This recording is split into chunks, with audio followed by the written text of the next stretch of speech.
kind of underlying story here. Obviously, a lot of today is about the foundation, but one thing that's new to your arsenal is the amateur series. Tell me about the vision behind that and how critical amateur golf was to your success and why you're kind of extending that on. Well, and I think it's important for amateurs to be involved in the game of golf and play golf courses they normally won't have access to. And this amateur series is a way for them to be a part of it, but also more than anything is to be a part of our foundation.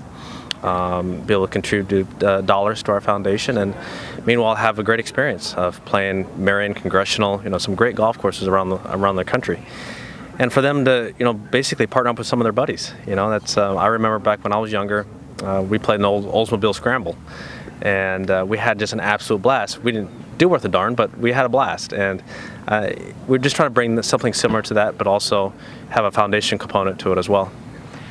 Tell me about what's possibly next for the foundation. You keep on adding elements, and you're adding different things, and you're adding more golf-oriented things.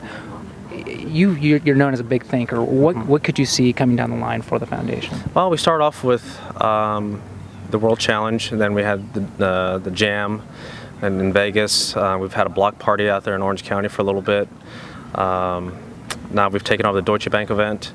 We have the Quicken Loans event in D.C. Our Pebble Beach Invitational out there at Pebble in October. So we've had a lot of different golf elements, but that all comes back to the same thing. It all goes back to the kids and foundation. This is where we can gain not only the financial means to do what we want to do, but also awareness. We're here right now for the announcement of the World Challenge, the Hero World Challenge, and having brands like that, who are global brands, will help ensure us that our expansion of our foundation.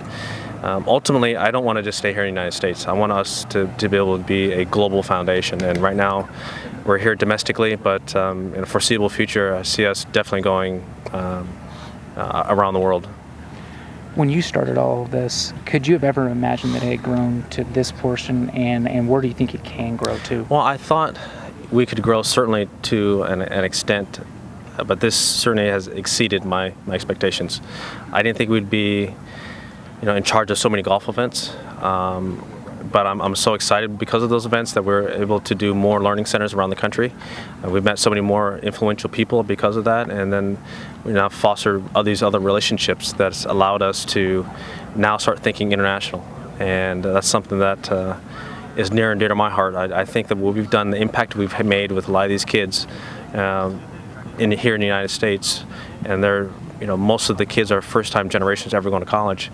To me, that's unacceptable, and I see it not just as a domestic issue, but as an international issue. So I think that over the next 20, 30, 40, 50 years, I think we're going to have a huge impact in how education is delivered to the kids all around the world.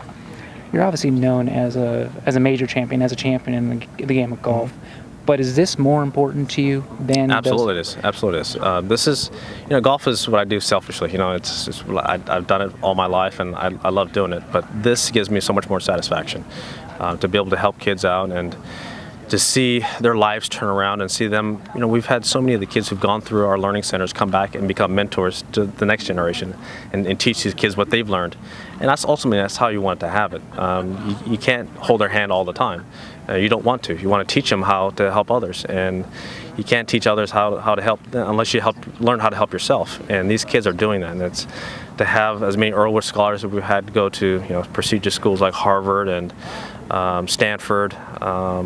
We have a girl working at NASA now, and these are all fantastic examples of kids that never had that opportunity, or would never have the opportunity unless we stepped in.